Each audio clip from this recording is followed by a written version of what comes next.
वाहिगुरू जी का खालसा वाहिगुरू जी की फतेह फतेह। एक ओंकार सतनाम करता पुरख निरभउ निर्वैर अकाल मूरत आजूनी सैभं गुर प्रसाद। प्यारी साध संगत जीओ, आओ गुरु का प्रसाद लईए, गुरु नाल गल्लां करिए, गुरु की मत लईए, गुरु तो सोझी लईए, ज्ञान लईए। जो गुरु साहब कहणगे उही ही करना है। ते गुरु साडे श्री गुरु ग्रंथ साहब जी हैं। जो गुरबाणी च लिखिया उही ही करना है। असीं उस तो बिना असीं होर किसी का कहना नहीं मनना। बाणी मुताबक चल के असीं आपदे मन नूं माया दी भुखां तो बाहर कढ सकते हैं। फिर इसने सुखी होना है। एवें मन सुखी नहीं हुंदा। मन रज्जूगा तो साडा जीवन सुखी होगा, नहीं तो नहीं हो सकता। ये तो होर ही मंगदा रहिंदा है, ये रजदा नहीं है, सुखी नहीं हुंदा। पर बाणी एक जुगत दे नाल साडे मन नूं रजाउंदी है। वो जुगत सानूं बाणी पढ़ के समझ के पता लगूगा, फिर असीं उस ते अमल करांगे। सो साध संगत जी, अज आपां 1249 अंग दे उपर सारंग राग की बाणी चल रही है। वार की बाणी है। 30 पौड़ियां दे सलोक कीते। असीं 31वीं पौड़ी दे सलोक करने हैं। पर पहला रोज़ाना की तरह आओ अरदास करिए कि उस अकाल पुरख सृष्टि के मालक जो सबना जियां का इको दाता, उन्होंने अरदास करनी है कि मेहर करो, कृपा करो। तुसीं सानू बाणी पढ़न ते तां लाया है, पर नाल हुण बाणी की समझ भी बख्श दो ते बाणी मुताबक चलन की बल बुद्धि देवो। असीं बाणी मुताबक चल सकीए, ऐ जी कृपा करो। जे यह मंगांगे तो सानू बाणी पढ़नी भी आ जाऊगी, समझनी आ जाऊ तो कमानी भी आ जाऊगी। पर अरदास करना बहुत जरूरी है, क्योंकि जो मालक तो मंगांगे वो दे दिंदा है। पर असी मंगना की है, बाणी अनुसार चलना आ जावे, ये मंगना है। श्लोक महला तीजा। पढ़ पढ़ पंडित वाद वखाने, माया मोह सुवाए। दूजे पाए नाम वसारिया, मन मूरख मिले सजाए। जिन कीते तिसे ना सेवनी, देंदा रिजक समाए। जम का फाहा गलों ना कटिए, फिर आवे जाए। जिनको पूरब लिखिया, सतगुर मिलिया तिन आए। अन दिन नाम ध्याइंदे, नानक सच समाए। गुरु साहब कहते असीं सारिਆਂ ने सतगुर नाल मिलना है, सतगुर नाल मिलाप करना है। पर असीं पूर्वले कर्म किन्ने कीते, इस जिंदगी दे विच किन्नी क बाणी नूं समझण दी कोशिश कीती, उहने ही मिलाप कराना है। जे मैं बाणी पढ़न की कोशिश नहीं की, समझण की कोशिश नहीं की, तो मिलाप नहीं होना, पूर्वे कर्म नहीं बने। 50 साल की उम्र भोगी है, 50 सालों दे विच किन्ना क बाणी समझी है, वो पूर्वला कर्म बनया। पर बाणी असीं नहीं समझी। तां गुरु साहब पंडित दस रहे उन्होंने, जिहड़ा पढ़दा है ਸਮਝਦਾ ਨਹੀਂ ਤੇ ਲੋਕਾਂ ਨਾਲ ਜਿਦਾ ਜਿਦਾਈ ਕਰਦਾ, ਉਹਨੂੰ ਪੰਡਤ ਕਿਹਾ ਹੈ। ਗੁਰੂ ਸਾਹਿਬ ਸਾਨੂੰ ਵੀ ਮਨਾ ਕਰ ਰਿਹਾ ਭਈ ਤੁਸੀਂ ਬਾਣੀ ਪੜ੍ਹ ਰਹੇ ਹੋ, ਲੋਕਾਂ ਨਾਲ ਵਾਦ ਹੀ ਕਰੀ ਜਾਂਦੇ ਆ। ਲੋਭ ਮੋਹ ਹੰਕਾਰ ਤਾਂ ਤੁਹਾਡਾ ਉਵੇਂ ਹੀ ਹੈ। ਜਦੋਂ ਕਿ ਬਾਣੀ ਪੜ੍ਹ ਕੇ ਸਾਡਾ ਲੋਭ ਮੋਹ ਇਹ ਪੰਜੇ ਕਾਬੂ ਆਉਣੇ ਚਾਹੀਦੇ ਸੀ, ਘਟਣੇ ਚਾਹੀਦੇ ਸੀ। ਪਰ ਅਸੀਂ ਵੀ ਜੇ ਬਾਣੀ ਪੜ੍ਹ ਰਹੇ, ਦੂਜੇ ਨੂੰ ਬਾਣੀ ਦੀਆਂ ਉਦਾਹਰਨਾਂ ਦੇ ਕੇ ਅਸੀਂ ਉਹਦੇ ਨਾਲ ਜਿਦਾ ਜਿਦਾਈ ਕਰਦੇ ਹਾਂ, ਵਾਦ ਕਰਦੇ ਹਾਂ, ਦੂਸਰੇ ਨੂੰ ਨੀਵਾਂ ਦਿਖਾਉਣ ਦੀ ਕੋਸ਼ਿਸ਼ ਕਰਦੇ ਹਾਂ, ਤਾਂ ਅਸੀਂ ਵੀ ਪੰਡਤ ਹੀ ਹੈ, ਮਾਇਆ ਮੋਹ ਦੇ ਵਿੱਚ ਫਸੇ ਹੋਏ ਹੈ। ਪਰ ਜਦੋਂ ਬਾਣੀ ਪੜ੍ਹ ਕੇ ਮਾਇਆ ਦੇ ਮੋਹ ਤੋਂ ਬਾਹਰ ਨਿਕਲਣਾ ਸੀ, ਬਾਣੀ ਪੜ੍ਹ ਕੇ ਮਾਇਆ ਮੋਹ ਇਹ ਪੰਜੇ ਕਾਬੂ ਆਉਣੇ ਚਾਹੀਦੇ ਹੈ। ਪਰ ਅੱਜ ਦੇਖ ਲਓ ਬਾਣੀ ਪੜ੍ਹ ਕੇ ਕਿੰਨਿਆਂ ਕਦੇ ਲੋਭ ਮੋਹ ਕਾਬੂ ਆਏ ਹੈ। ਅੱਜ ਅਸੀਂ ਵੀ ਬਾਣੀ ਪੜ੍ਹ ਕੇ ਇੱਕ ਦੂਜੇ ਨਾਲ ਵਾਦ ਕਰ ਰਹੇ ਹਾਂ। ਪਰ ਗੁਰੂ ਸਾਹਿਬ ਕਹਿੰਦੇ ਕਿਉਂ ਪੜ੍ਹ ਰਹੇ ਹੋ? ਪੜ੍ਹ ਪੰਡਤ ਵਾਦ ਵਖਾਣੇ, ਪੜ੍ਹ ਪੰਡਤ ਵਾਦ ਵਖਾਣ ਦੇ ਮਾਇਆ ਮੋਹ ਸੁਵਾਏ, ਦੂਜੇ ਭਾਏ ਨਾਮ ਵਸਾਰਿਆ, ਮਨ ਮੂਰਖ ਮਿਲੇ ਸਜਾਏ। ਗੁਰੂ ਸਾਹਿਬ ਕਹਿੰਦੇ ਮਨ ਤਾਂ ਤੁਹਾਡਾ ਮੂਰਖ ਹੀ ਹੈ। ਉਂਝ ਤੂੰ ਪ੍ਰਚਾਰਕ ਬਣ ਕੇ ਬੈਠਾ। ਹੁਣ ਪੰਡਤ ਕੀ ਹੈ? ਧਾਰਮਿਕ ਨੇਤਾ, ਚਾਹੇ ਕਿਸੇ ਧਰਮ ਦਾ ਨੇਤਾ ਹੈ। ਜੇ ਉਹ ਨਾਮ ਨੂੰ ਵਿਸਾਰ ਕੇ ਏਕਮ ਨੂੰ ਛੱਡ ਕੇ ਦੂਜੇ ਨਾਲ ਜੁੜਿਆ ਹੈ ਤੇ ਗੁਰੂ ਸਾਹਿਬ ਉਹਨੂੰ ਵੀ ਮੂਰਖ ਕਹਿੰਦੇ ਆ।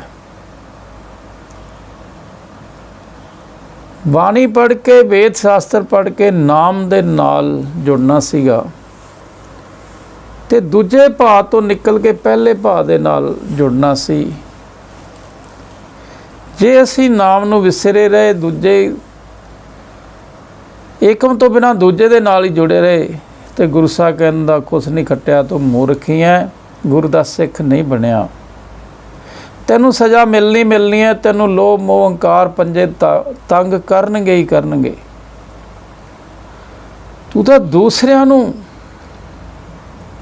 ਵਾਦ ਕਰੀ ਨਾ। ਅੱਜ ਸਾਡੇ ਪ੍ਰਚਾਰਕ ਬਾਣੀ ਪੜ੍ਹ ਕੇ ਵਾਦ ਵਿਵਾਦ 'ਤੇ ਬੜੇ ਪਏ, ਜਦੋਂ ਕਿ ਮਾਇਆ ਦੇ ਮੋਹ ਦੇ ਚਸਕਿਆਂ ਤੋਂ ਬਾਹਰ ਆਉਣਾ ਅਸੀਂ ਬਾਣੀ ਪੜ੍ਹ ਕੇ। ਪਰ ਸਾਨੂੰ ਪਤਾ ਹੀ ਨਹੀਂ ਬਾਣੀ ਅਸੀਂ ਕਿਉਂ ਪੜ੍ਹਦੇ ਹਾਂ। ਇਸ ਕਰਕੇ ਗੁਰੂ ਸਾਹਿਬ ਕਹਿੰਦੇ ਬਹਿਸ ਜਾਂ ਝਗੜਾ ਚਰਚਾ ਦੀ ਗੱਲ ਨਹੀਂ ਹੈ। ਇਹ ਤਾਂ ਬਾਣੀ ਬੜਾ ਡੂੰਘਾ ਸਮੁੰਦਰ ਵਿੱਚ ਜਿੰਨਾ ਜਾਓਗੇ ਉਹਨੇ ਮੋਤੀ ਨਿਕਲਦੇ ਜਾਂਦੇ। ਜਿੰਨੀ ਕੁ ਜਿਸਨੇ ਡੁੱਬੀ ਮਾਰੀ ਹੈ ਬਾਣੀ 'ਚੋਂ ਉਨੀ ਕੁ ਕੱਢ ਲਿਆ। ਸਾਰੇ ਹੀ ਮੁਬਾਰਕ ਹੈ, ਸਭ ਹੀ ਸਲਾਹਣਯੋਗ ਹੈ ਬਸ। ਪਰ ਜਿੰਨੀ ਕੁ ਬਾਣੀ ਪੜ੍ਹੀ ਹੈ ਉਨੀ ਕੁ ਗੱਲ ਕਰ ਸਕਦਾ ਹੈ। ਪਰ ਨਾਲ ਇਹ ਜ਼ਰੂਰ ਸਾਨੂੰ ਪਤਾ ਹੋਵੇ ਵੀ ਮਾਇਆ ਦੀ ਖਾਤਰ ਬਾਣੀ ਨਹੀਂ ਪੜ੍ਹਨੀ, ਮਾਇਆ ਨੂੰ ਕਾਬੂ ਕਰਨ ਵਾਸਤੇ ਬਾਣੀ ਪੜ੍ਹਦੇ ਅਸੀਂ। ਜੇ ਬਾਣੀ ਪੜ੍ਹ ਕੇ ਮੋਹ ਮਾਇਆ 'ਚ ਹੀ ਫਸੇ ਰਹੇ, ਫਿਰ ਅਸੀਂ ਫੇਲ ਹੈ, ਮੂਰਖ ਹੈ, ਜਿਹੜੇ ਆਪਦੇ ਗੁਰੂ ਦੀ ਗੱਲ ਨਹੀਂ ਸਮਝੇ, ਆਪਦੇ ਗੁਰੂ ਦੀ ਗੱਲ ਨਹੀਂ ਮੰਨਦਾ। ਜਿਹੜਾ ਇਦੋਂ ਵੱਡਾ ਮੂਰਖ ਕੋਈ ਨਹੀਂ ਹੋ ਸਕਦਾ। ਫਿਰ ਗੁਰੂ ਸਾਹਿਬ ਕਹਿੰਦੇ ਜਿਹਨੇ ਤੁਹਾਨੂੰ ਪੈਦਾ ਕੀਤਾ, ਦੁਨੀਆ ਦਾ ਧਨ ਦੌਲਤ ਦਿੱਤਾ ਹੈ ਤੇ ਹੁਣ ਵੀ ਖੁਰਾਕ ਸਾਨੂੰ ਦੇ ਰਿਹਾ, ਹਵਾ ਪਾਣੀ ਦੇ ਰਿਹਾ, ਉਸ ਨੂੰ ਕਦੇ ਯਾਦ ਹੀ ਨਹੀਂ ਕੀਤਾ ਤੂੰ। ਜਿਨ ਕੀਤੇ ਤਿਸੇ ਨਾ ਸੇਵਨੀ, ਦੇਂਦਾ ਰਿਜ਼ਕ ਸਮਾਏ। ਗੁਰੂ ਸਾਹਿਬ ਕਹਿੰਦੇ ਜਿਸ ਅਕਾਲ ਪੁਰਖ ਏਕ ਓਂਕਾਰ ਨੇ ਤੁਹਾਨੂੰ ਪੈਦਾ ਕੀਤਾ ਹੈ, ਪਰ ਸਾਨੂੰ ਪੈਦਾ ਕਰਨ ਤੋਂ ਪਹਿਲਾਂ ਉਹਨੇ ਧਰਤੀ ਪੈਦਾ ਕੀਤੀ। ਧਰਤੀ ਪੈਦਾ ਕਰਨ ਤੋਂ ਪਹਿਲਾਂ ਹਵਾ ਪਾਣੀ ਦਿਨ ਰਾਤ ਬਣਾਏ, ਫਿਰ ਇਹ ਧਰਤੀ ਬਣਾ ਕੇ ਸਾਨੂੰ ਪੈਦਾ ਕੀਤਾ ਹੈ ਤੇ ਅੱਜ ਸਾਰਿਆਂ ਨੂੰ ਰਿਜ਼ਕ ਦੇ ਰਿਹਾ। ਚਾਹੇ ਕੋਈ ਪੱਥਰਾਂ 'ਚ ਜੀਵ ਬੈਠਾ ਹੈ, ਚਾਹੇ ਸਮੁੰਦਰ 'ਚ ਕੋਈ ਜੀਵ ਬੈਠਾ, ਚਾਹੇ ਅਸਮਾਨ 'ਚ ਬੈਠਾ, ਚਾਹੇ ਪਤਾਲ 'ਚ ਬੈਠਾ, ਸਭ ਜੀਆਂ ਨੂੰ ਰਿਜ਼ਕ ਦੇ ਰਿਹਾ ਹੈ।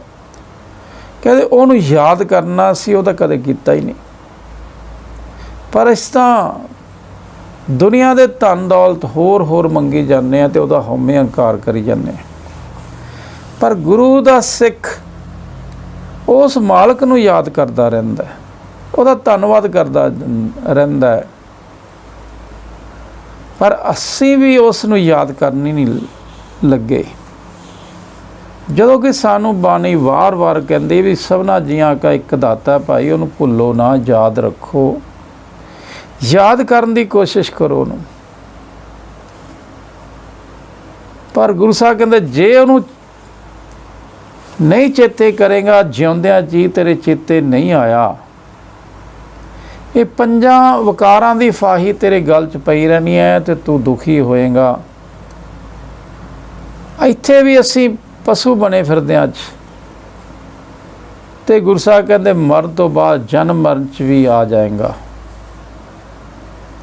ਜਮ ਕਾ ਫਾਹਾ ਗਲੋਂ ਨਾ ਕੱਟੀਏ, ਫਿਰ ਆਵੇ ਜਾਏ। ਗੁਰੂ ਸਾਹਿਬ ਕਹਿੰਦੇ ਤੁਹਾਡੇ ਗਲ ਦੇ ਵਿੱਚ ਫਾਹੀ ਪਈ ਹੈ, ਫਾਸੀ ਲੱਗੀ ਹੋਈ ਹੈ, ਪਰ ਕਾਹਦੀ ਹੈ? ਲੋਭ ਦੀ, ਮੋਹ ਦੀ, ਹੰਕਾਰ ਦੀ, ਕਾਮ ਦੀ, ਕ੍ਰੋਧ ਦੀ। ਇਹ ਜਮਾ ਨੇ ਫਾਹਾ ਪਾਇਆ। ਇਹ ਪੰਜੇ ਸਾਨੂੰ ਬੜਾ ਦੁੱਖ ਦੇ ਰਹੇ, ਨੌਕਰ ਬਣਾਇਆ ਇਹਨਾਂ ਪੰਜਾਂ ਨੇ ਸਾਨੂੰ। ਤੇ ਗੁਰੂ ਸਾਹਿਬ ਕਹਿੰਦੇ ਇਹ ਫਾਹਾ ਕੱਟਿਆ ਨਹੀਂ ਜਾਂਦਾ, ਪਰ ਕੱਟਿਆ ਵੀ ਮੌਤ ਤੋਂ ਪਹਿਲਾਂ ਜਾਂਦਾ।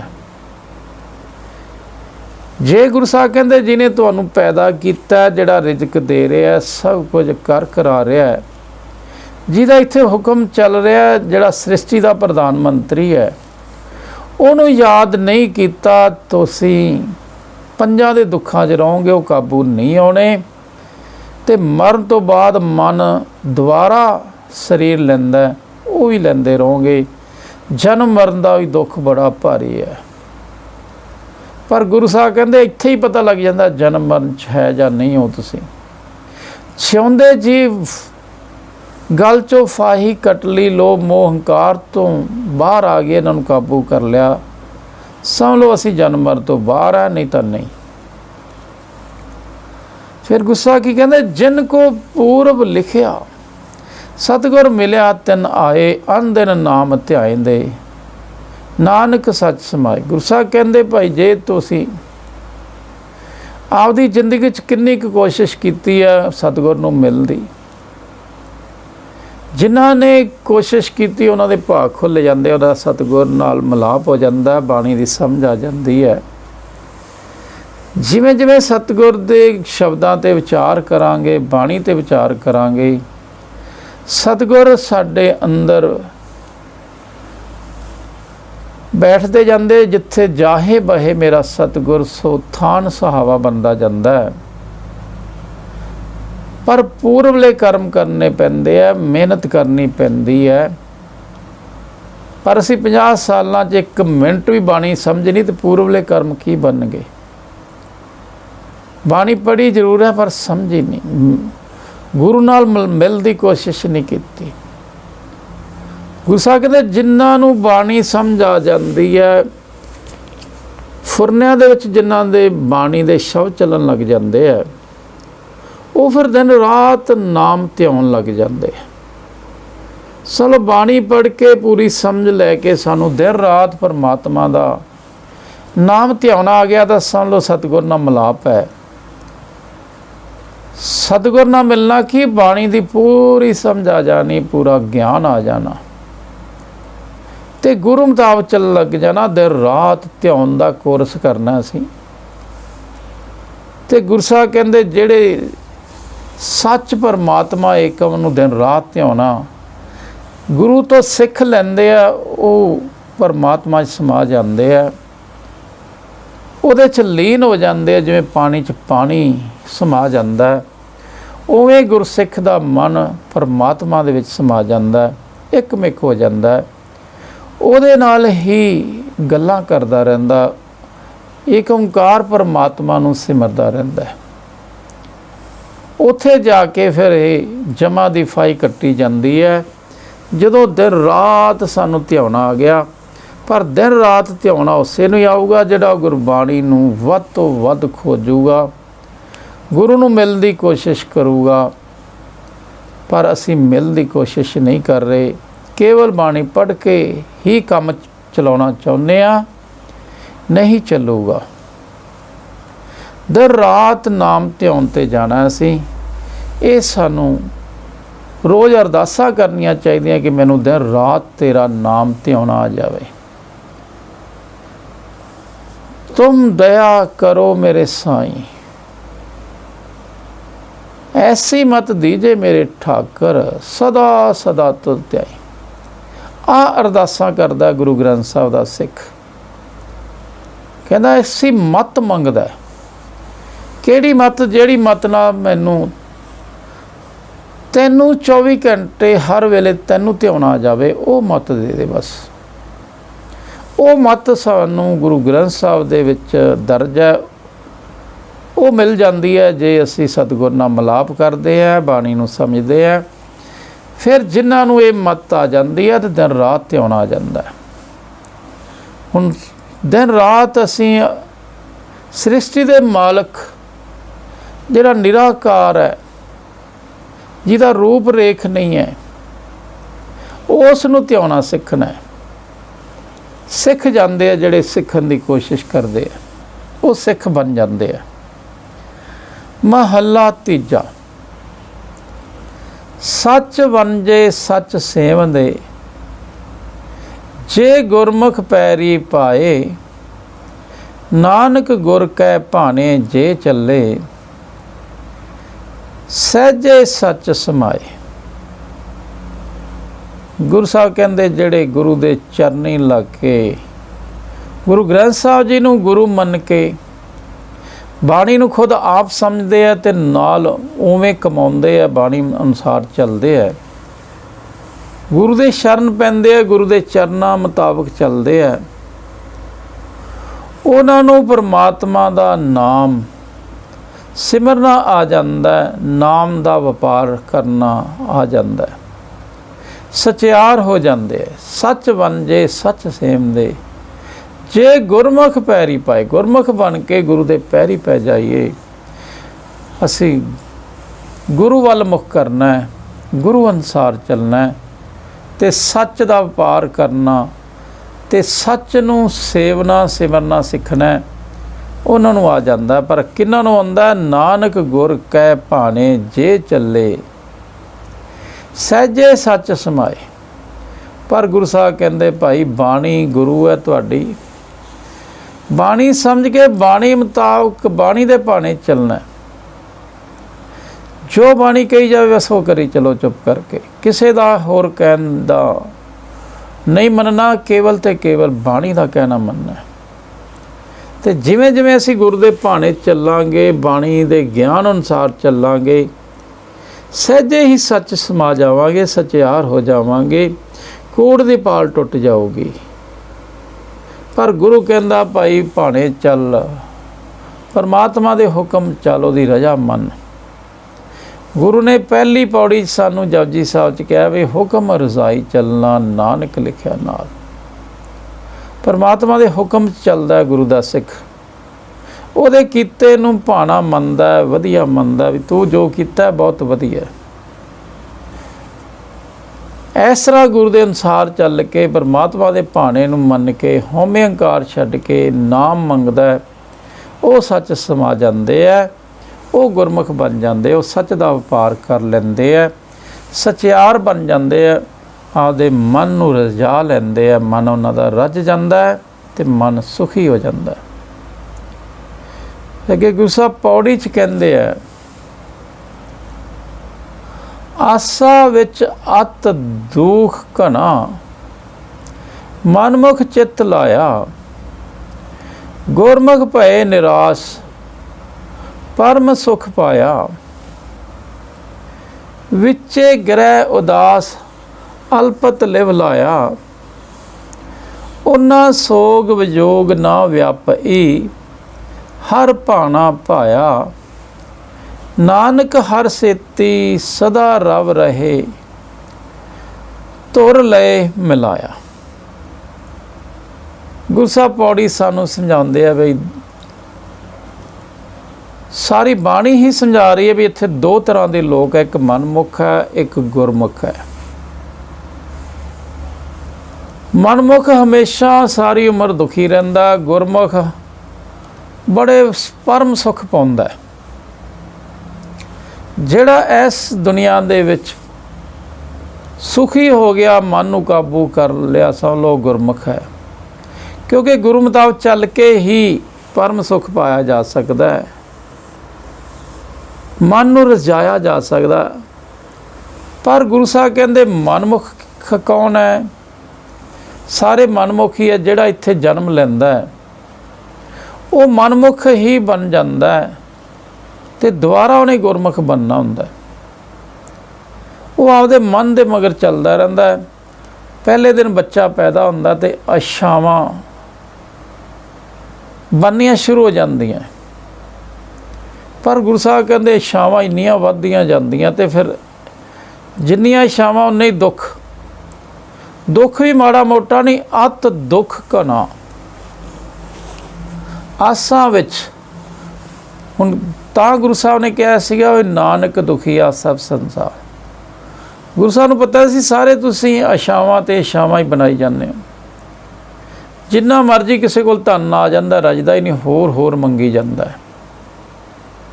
ਤਾਂ ਗੁਰੂ ਸਾਹਿਬ ਨੇ ਅਨਾਉਂਸ ਹੀ ਕਰਤਾ ਵੀ ਸਰਵ ਸ੍ਰਿਸ਼ਟ ਕਾ ਰਾਜਾ ਦੁਖੀਆ। ਗੁਰੂ ਸਾਹਿਬ ਕਹਿੰਦੇ ਕੋਈ ਇੰਨਾ ਵੱਡਾ ਅਮੀਰ ਬਣ ਜਾਵੇ, ਸਾਰੀ ਦੁਨੀਆ ਦਾ ਰਾਜਾ ਬਣ ਜਾਵੇ, ਸਾਰੀ ਦੁਨੀਆ ਦਾ ਧਨ ਆ ਜਾਵੇ, ਤਾਂ ਵੀ ਦੁਖੀ ਰਹੂਗਾ। ਸੁਖੀ ਹੋ ਕੇ ਦਿਖਾ ਲੇ। ਕਿਉਂ ਦੁਖੀ ਹੋ? ਆਸ਼ਾ ਹੋਰ ਬਣਦੀਆਂ ਨੇ। ਹੁਣ ਪ੍ਰਧਾਨ ਮੰਤਰੀ ਬਣ ਗਿਆ, ਮੈਨੂੰ ਪ੍ਰਧਾਨ ਮੰਤਰੀ ਬਣਾ ਦਿਓ, ਮੈਂ ਕਹੂੰ ਨਹੀਂ ਅਗਲੀ ਵਾਰੀ ਬਣਾਓ। 5 ਸਾਲ ਵਾਸਤੇ ਤੁਸੀਂ ਬਣਾਤਾ, ਮੈਂ ਕਹੂੰ ਨਹੀਂ, ਆਉਣ ਵਾਲੇ 5 ਸਾਲ, ਉਦੋਂ ਬਾਅਦ ਵੀ 5 ਸਾਲ ਰਜਦਾ ਹੀ ਨਹੀਂ। ਫਿਰ ਪ੍ਰਧਾਨ ਮੰਤਰੀ ਬਣ ਕੇ ਫਿਰ ਉਹਦਾ ਵੀ ਧਨ ਵੀ ਇਕੱਠਾ ਕਰਾਂ, ਫਿਰ ਉਹ ਹੋਰ ਪਾਸੇ ਚੱਲ ਪੈਂਦਾ। ਆਸ਼ਾਵਾਂ, ਫਿਰ ਉਹ ਦੁਖੀ ਰਹਿੰਦਾ। ਪ੍ਰਧਾਨ ਮੰਤਰੀ 5 ਸਾਲ ਵਾਸਤੇ ਬਣਿਆ, ਪਰ ਪਹਿਲੇ ਦਿਨ ਹੀ ਆ ਗਿਆ ਵੀ 5 ਸਾਲ ਤਾਂ ਹੁਣ ਖਤਮ ਹੋ ਜਾਣਗੇ, 6ਵੇਂ ਸਾਲ ਕੀ ਕਰੂੰਗਾ। ਹੁਣ 5 ਸਾਲ ਦਾ ਸੁੱਖ ਦਾ ਨਹੀਂ ਹੈ, 6ਵੇਂ ਸਾਲ ਦਾ ਦੁੱਖ ਹੈ। ਜੇ 6ਵੇਂ ਸਾਲ ਨਾ ਬਣਿਆ ਕੀ ਕਰੂੰਗਾ। ਉਹ ਆਸ਼ਾ ਉਹਨੂੰ ਸਤਾ ਰਹੀ ਹੈ ਤੇ ਗਲਤ ਕੰਮ ਕਰਾ ਰਹੀ ਹੈ ਉਹਦੇ ਤੋਂ। ਤਾਂ ਗੁਰੂ ਸਾਹਿਬ ਕਹਿੰਦੇ ਐਡਾ ਦੁਨੀਆ ਦਾ ਰਾਜਾ ਬਣ ਕੇ ਦੁਖੀ ਰਹਿੰਦਾ, ਕਿਉਂਕਿ ਆਸ਼ਾਵਾਂ ਹੀ ਹੈ ਤੇ ਆਸ਼ਾਵਾਂ ਨਾਲ ਚਿੱਤ ਲਾਇਆ ਹੈ ਤੇ ਉਹ ਮਨਮੁਖ ਹੈ, ਮਨ ਦੇ ਮਗਰ ਚੱਲ ਰਿਹਾ। ਤੇ ਦੁੱਖ ਵੀ ਮਾੜੇ ਮੋਟੇ ਨਹੀਂ ਆਉਂਦੇ, ਫਿਰ ਘਣੇ ਦੁੱਖ ਆਉਂਦੇ, ਅਤ ਘਣੇ ਦੁੱਖ। ਆਸ਼ਾਵਾਂ ਨੂੰ ਕਾਬੂ ਕਰਨ ਵਾਸਤੇ ਅਸੀਂ ਬਾਣੀ ਪੜ੍ਹਦੇ ਹਾਂ, ਮਨ ਨੂੰ ਜਿੱਤਣ ਵਾਸਤੇ। ਪਰ ਦੂਜੇ ਪਾਸੇ ਗੁਰੂ ਸਾਹਿਬ ਕਹਿੰਦੇ ਜਿਹੜਾ ਗੁਰੂ ਦਾ ਪੱਲਾ ਪਕੜਦਾ ਹੈ, ਗੁਰੂ ਮੁਤਾਬਕ ਚੱਲਦਾ, ਗੁਰਮੁਖ ਹੈ, ਉਹ ਜਿਉਂਦੇ ਜੀ ਹੀ ਕਹਿੰਦਾ ਨਹੀਂ ਜੀ ਮੈਨੂੰ ਬਸ ਬਹੁਤ ਹੈ, ਜੋ ਕੁਛ ਹੈਗਾ ਮੇਰੇ ਕੋਲੇ ਬਹੁਤ ਹੈ। ਨਿਰਾਸ਼ ਹੋ ਜਾਂਦਾ ਕਿ ਮੈਂ ਨਹੀਂ ਚਾਹੀਦਾ। ਗੁਰੂ ਦਾ ਸਿੱਖ ਕਹਿੰਦਾ ਕਿਆ ਮੰਗੂ ਥਿਰ ਕੁਛ ਨਹੀਂ। ਉਹ ਕਹਿੰਦਾ ਮੈਂ ਕਰਨਾ ਕੀ ਹੈ, ਮੈਨੂੰ ਭਾਵੇਂ ਤੁਸੀਂ ਸਾਰੇ ਪੰਜਾਬ ਦੀ ਧਰਤੀ ਦੇ ਦਿਓ, ਮੈਂ ਕੀ ਕਰਨੀ ਇਹਦਾ। ਗੁਰਮੁਖ ਭਏ ਨਿਰਾਸ਼ ਪਰਮ ਸੁਖ ਪਾਇਆ।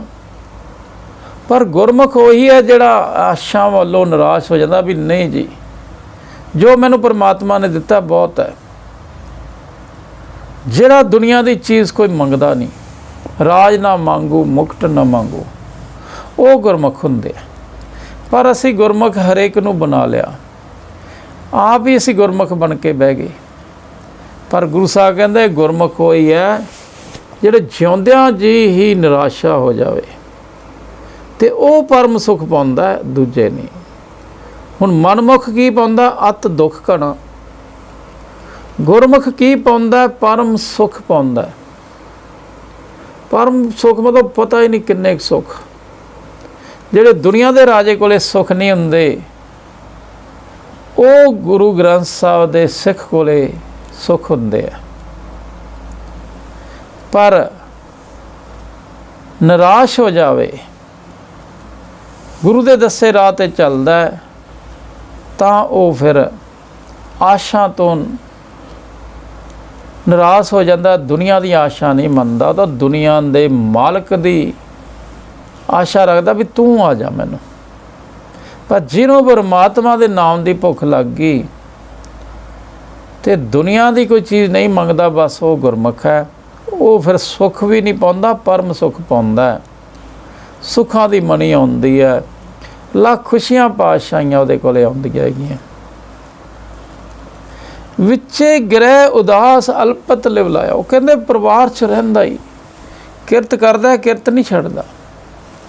ਕਿਰਤ ਕੀਤਾ ਪਰਿਵਾਰ 'ਚ ਰਹਿੰਦਿਆਂ ਹੀ ਕਿਸੇ ਨਾਲ ਇੰਨਾ ਜੁੜਦਾ ਨਹੀਂ, ਉਦਾਸ ਰਹਿੰਦਾ, ਪਰਮਾਤਮਾ ਨੂੰ ਮਿਸ ਕਰਦਾ ਵੀ ਤੂੰ ਕਿਉਂ ਨਹੀਂ ਮਿਲ ਰਿਹਾ। ਉਹ ਆਦੇ ਪਰਿਵਾਰ ਗ੍ਰਸਤ ਰਹਿੰਦਿਆਂ ਹੀ ਪਰਮਾਤਮਾ ਦੇ ਨਾਲ ਜੁੜਿਆ ਰਹਿੰਦਾ, ਆਸ਼ਾਵਾਂ ਤੋਂ ਉੱਪਰ ਰਹਿੰਦੇ ਹੈ। ਇਹ ਗੁਰਮੁਖ ਕੋਈ ਮਾੜੀ ਮੋਟੀ ਡਿਗਰੀ ਨਹੀਂ ਹੈ। ਜਦੋਂ ਅਸੀਂ ਆਸ਼ਾਵਾਂ ਤੋਂ ਉੱਪਰ ਰਹਿ ਕੇ ਘਰ ਦੇ ਵਿੱਚ ਰਹਿੰਦੇ ਹੀ ਜੋ ਕੁਛ ਹੈਗਾ ਅਸੀਂ ਆਖਿਆ ਬਹੁਤ ਹੈ। ਕੋਈ ਦੁਨੀਆ ਦਾ ਪਦਾਰਥ ਨਹੀਂ ਮੰਗਦਾ ਗੁਰਦਾਸ ਸਿੱਖ, ਇਕੱਲਾ ਨਾਮ ਮੰਗਦਾ। ਪਰ ਅੱਜ ਅਸੀਂ ਦੁਨੀਆ ਦੇ ਪਦਾਰਥਾਂ ਵਾਸਤੇ ਅਰਦਾਸਾਂ ਕਰੀ ਜਾਂਦੇ ਹਾਂ, ਜੋ ਗੁਰਸਿੱਖੀ ਦੇ ਉਲਟ ਹੈਗਾ। ਵਿੱਚੇ ਗ੍ਰਹਿ ਉਦਾਸ ਅਲਪਤ ਲਿਵ ਲਾਇਆ। ਉਹਦੀ ਪਰਮਾਤਮਾ ਨਾਲ ਲਿਵ ਲੱਗ ਜਾਂਦੀ ਹੈ। ਜਿਹੜੀ ਸਾਡੀ ਪਹਿਲੇ ਦਿਨ ਲਿਵ ਟੁੱਟੀ ਹੈ, ਉਹ ਦੁਬਾਰਾ ਲਿਵ ਲਾਉਣੀ ਹੈ। ਜਦੋਂ ਸਾਡਾ ਜਨਮ ਹੋਇਆ ਸੀ, ਉਸ ਪਰਮਾਤਮਾ ਨਾਲ ਲਿਵ ਲੱਗੀ ਸੀ, ਉਹਦੇ ਨਾਲ ਟੁੱਟੀ ਤੇ ਦੁਨੀਆ ਨਾਲ ਲੱਗਣੀ ਸ਼ੁਰੂ ਹੋ ਗਈ, ਛਾਵਾਂ ਲੱਗਣੀਆਂ ਸ਼ੁਰੂ ਹੋ ਗਈਆਂ। ਦੁਬਾਰਾ ਫਿਰ ਉਹ ਲਿਵ ਲਾ ਕੇ ਅਸੀਂ ਉਸ ਪਰਮਾਤਮਾ ਨਾਲ ਸੁਰਤੀ ਜੋੜ ਕੇ ਪਰਿਵਾਰ 'ਚ ਰਹਿੰਦੇ ਹੀ ਦੁਨੀਆ ਦੀਆਂ ਛਾਵਾਂ ਤੋਂ ਉੱਪਰ ਆਉਣਾ। ਉਹ ਸਿੱਖੀ ਹੁੰਦੀ ਆ, ਉਹ ਸਿੱਖਣਾ ਅਸੀਂ ਤਰੀਕਾ। ਇੱਕ ਜੁਗਤ ਹੈ, ਬੁੱਧੀ ਹੈ। ਫਿਰ ਗੁੱਸਾ ਕਹਿੰਦੇ ਗੁਰਮੁਖ ਹੋਰ ਕਿਹੋ ਜਿਹਾ ਹੁੰਦਾ ਉਹਨਾਂ ਦੀ ਆਦਤ। ਗੁਰਮੁਖ ਦੀ ਅੰਦਰ ਦੀ ਅਵਸਥਾ ਹੋਰ ਕਿਹੋ ਜਿਹੀ ਹੁੰਦੀ ਹੈ। ਉਹਨਾਂ ਸੋਗ ਵਿਜੋਗ ਨਾ ਵਿਆਪਈ, ਹਰ ਭਾਣਾ ਪਾਇਆ। ਨਾਨਕ ਹਰ ਸੇਤੀ ਸਦਾ ਰਵ ਰਹੇ, ਧੁਰ ਲਹਿ ਮਿਲਾਇਆ। ਗੁਰੂ ਸਾਹਿਬ ਕਹਿੰਦੇ ਉਹ ਜਿਹੜੇ ਗੁਰਮੁਖ ਹੁੰਦੇ ਭਾਈ, ਉਹ ਸਦਾ ਹਰੀ ਪਰਮਾਤਮਾ ਏਕ ਓਂਕਾਰ ਦੇ ਨਾਲ 24 ਘੰਟੇ ਲਿਵ ਲਾਈ ਰੱਖਦੇ ਆ, ਉਹਨੂੰ ਅੰਦਰੋਂ ਯਾਦ ਕਰਦੇ ਰਹਿੰਦੇ ਆ। ਇਸ ਤਰ੍ਹਾਂ ਉਹਨਾਂ 'ਤੇ ਇਹ ਕਿਰਪਾ ਹੋ ਜਾਂਦੀ ਹੈ। ਜਿਹੜੇ ਗੁਰੂ ਮੁਤਾਬਕ ਚੱਲਦੇ ਆ, ਉਹਨਾਂ ਨੂੰ ਫਿਰ ਕੋਈ ਸੋਗ ਵਿਜੋਗ, ਦੁੱਖ ਤੇ ਸੁੱਖ ਕੋਈ ਪ੍ਰਭਾਵ ਨਹੀਂ ਪੈਂਦਾ। ਦੁੱਖ ਆ ਜਾਏ ਤਾਂ ਕੋਈ ਨਹੀਂ, ਸੁੱਖ ਆ ਜਾਏ ਤਾਂ ਕੋਈ ਨਹੀਂ। ਮਾਇਆ ਦਾ ਕੋਈ ਪ੍ਰਭਾਵ ਨਹੀਂ ਪੈਂਦਾ। ਇਸ ਤਰ੍ਹਾਂ ਗੁਰੂ ਸਾਹਿਬ ਕਹਿੰਦੇ ਨਾ ਉਹਨਾਂ ਨੂੰ ਆਉਣ ਦੀ ਕੋਈ ਦੁਨੀਆ ਦਾ ਪਦਾਰਥ ਮਿਲ ਗਿਆ ਖੁਸ਼ੀ ਨਹੀਂ, ਕੋਈ ਚਲਾ ਗਿਆ ਤਾਂ ਗਮੀ ਨਹੀਂ ਹੁੰਦੀ। ਮਾਇਆ ਉਹਨਾਂ ਦੇ ਪ੍ਰਭਾਵ ਨਹੀਂ ਪਾਉਂਦੀ, ਬੜੀ ਉੱਚੀ ਅਵਸਥਾ 'ਤੇ ਚਲੇ ਜਾਂਦੇ ਆ, ਕਿਉਂਕਿ ਉਹਨਾਂ ਨੂੰ ਪਰਮਾਤਮਾ ਦੀ ਰਜ਼ਾ ਚੰਗੀ ਲੱਗਦੀ ਹੈ। ਸਿੱਖ ਇਤਿਹਾਸ ਦੇ ਵਿੱਚ ਇਹੀ ਸਿਖਾਇਆ ਜਾਂਦਾ। ਦੇਖੋ ਗੁਰੂ ਦੇ ਸਿੱਖ ਕਿੰਨੇ ਸਟਰੋਂਗ ਸੀਗੇ।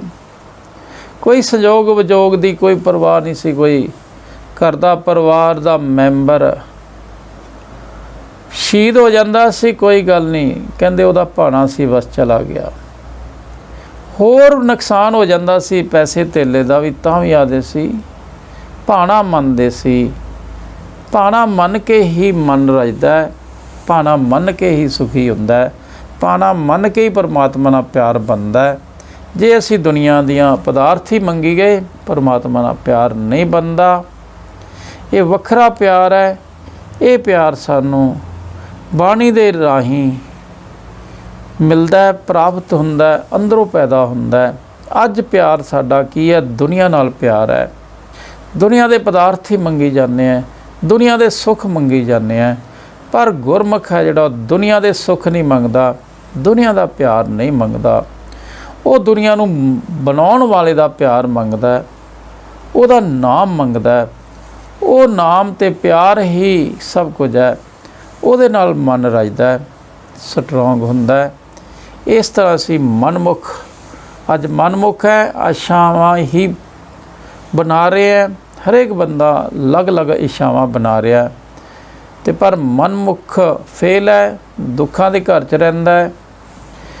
ਜਿਹੜੇ ਗੁਰਮੁਖ ਬਣ ਜਾਂਦੇ ਆ ਬਾਣੀ ਸਮਝ ਕੇ ਉਸ ਪਰਮਾਤਮਾ ਨੂੰ ਫਿਰ ਮੰਗਦੇ ਆ ਕਾ ਖਾਲਸਾ ਪਰਿਵਾਰ ਚ ਰਹਿੰਦੇ ਆ ਵਾਹਿਗੁਰੂ ਜੀ ਕੀ ਦੁੱਖ ਸੁੱਖ ਤੋਂ ਕੋਈ ਅਵਰ ਨ ਤੇਰੀ ਪਾਤੇ